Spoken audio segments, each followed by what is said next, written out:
లగడపాటి రాజగోపాల్ గారు చాలా రోజుల తర్వాత మీడియా ముందుకు రావడం చూస్తున్నాం. సో ఒక్కసారిగా ఇలా మీడియా ముందుకు రావడంతో మళ్ళీ పొలిటికల్గా యాక్టివ్ అవ్వే ఛాన్స్ ఏమన్నా ఉందా అని ఒక చర్చలకైతే తావిస్తుంది.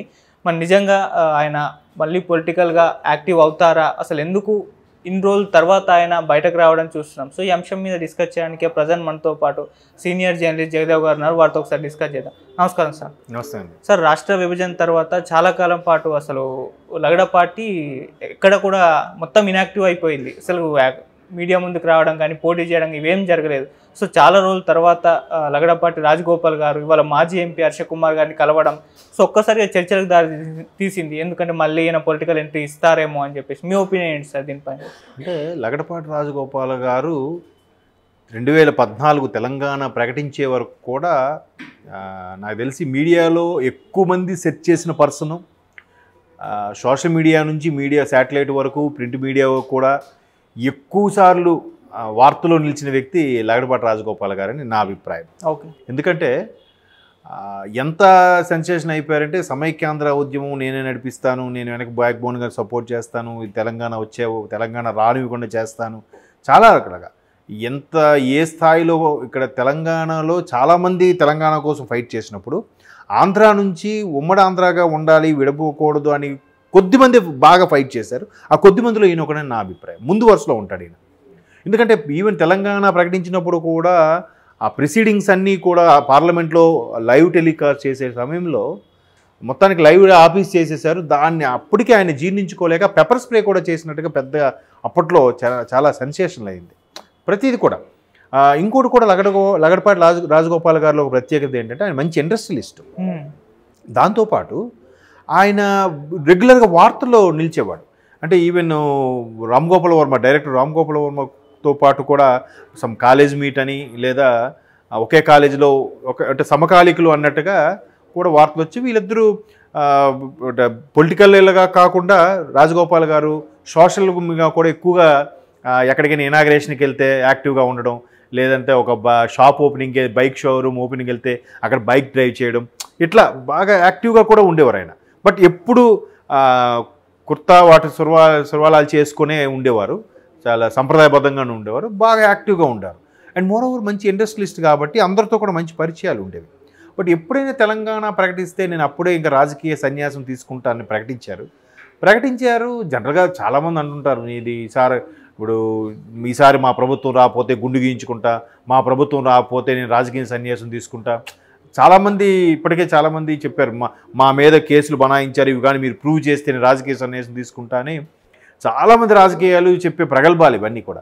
బట్ ఈయన అలా అందరిలా కాకుండా ఎప్పుడైతే తెలంగాణ ప్రకటించారో 2014 తర్వాత మరి ఇంకా రాజకీయ సన్యాసం తీసేసుకున్నారు. ఎక్కడ వార్తలో కూడా లేదు. అయితే ఈ ఛాలెంజ్ కూడా కేటీఆర్ గారికి మీద ఒక మాట సందర్భంగా తీసుకున్న ఛాలెంజ్ని ఆయన చాలా సీరియస్గా తీసుకోవడం జరిగింది. అయితే ఆయన ఎప్పుడైతే రాజకీయ సన్యాసం తీసుకుంటానని ప్రకటించారో తర్వాత తెలంగాణ ఆంధ్ర డివైడ్ అయిపోయిన తర్వాత రాజకీయ సన్యాసం తీసుకుంటున్నాను, ఇక రాజకీయాలకు సెలవు అని ప్రెస్ మీట్ పెట్టి చెప్పినప్పుడు కూడా వెంటనే ఆయనకు వచ్చిన ఫస్ట్ కాల్ కేటీఆర్ గారు ఒక సందర్భంలో ఇంటర్వ్యూ కూడా చెప్పారు. ఆయన అన్నారు, ఏదో రాజకీయాల పరంగా 1,00,000 అనుకుంటాం, దాన్ని అంత మాత్రాన సీరియస్గా తీసుకోకూడదు అనే ఉద్దేశంలో నేను ఫోన్ చేసి చెప్పినా కూడా ఆయన ఎందుకో మరి వినలేదు రాజగోపాల్ గారు, రాజకీయ సన్యాసం తీసుకుని అంటే మాట మీద నిలబడ్డాడు. ఆ తర్వాత కూడా ఆయన చెప్పాడు, ఈ రాజకీయాలు దీంట్లో నేను ఉండదలుచుకోలేదు, నేను నా బిజినెస్లో బోల్డ్ ఉన్నాయి, అవి చూసుకుంటే చాలు నాకు. ఇప్పుడు ల్యాండ్కో హిల్స్ ఇవన్నీ కూడా ఆయనవే అని మనకు కొంత సమాచారం ఉంది. అట్లా కన్స్ట్రక్షన్స్లో కానీ రియల్ ఎస్టేట్కి సంబంధించి కానీ పెద్ద దానికి కాకుండా ఇంకా సిస్టమ్ కన్సర్న్ కంపెనీలు కూడా చాలా ఉన్నాయి. సో ఆ పవర్ ప్లాంట్కి సంబంధించి కొన్ని ఉన్నాయి.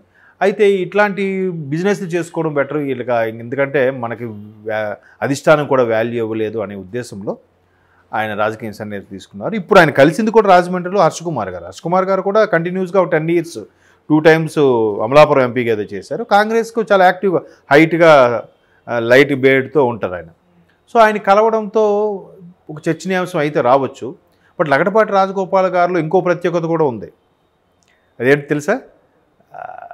ఎగ్జిట్ అదే సర్వే, ఓకే ఎన్నికల సర్వే చేస్తే లగడపాటి రాజగోపాల్ గారు ఇచ్చిన సర్వే 100% కరెక్ట్ అవుతుందని ఒక నేమ్ ఉంది ఆయనకి. ఓకే ఈవెన్ 2014లో కూడా ఆయన సర్వే చేయించారు, ఖచ్చితంగా టీఆర్ఎస్ వస్తుంది లేదంటే అక్కడ చంద్రబాబు గారు వస్తారన్నట్టు కూడా సర్వే చేయించారు. చాలా వరకు ఆయన ఏ పార్టీలో ఉన్నా కూడా జెన్యున్గా సర్వే చేయించి సర్వే రిజల్ట్స్ కూడా జెన్యున్గా బయటపెట్టి చెప్పేవారు.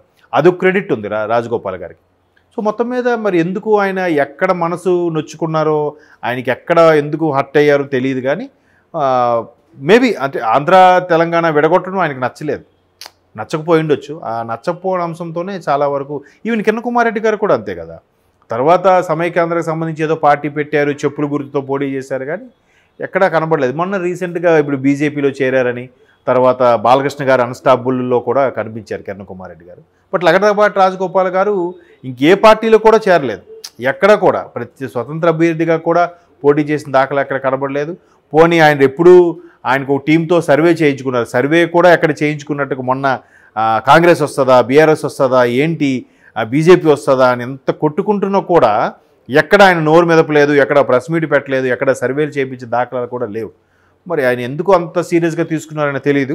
చాలా రోజుల తర్వాత మీడియాకి చిక్కారు, రాజమండ్రిలో చిక్కడంతో జనరల్గా ఆ యాంగ్జైటీ, ఆ ఎంతూజియాజం ఉంటుంది కదా, ఆతృత.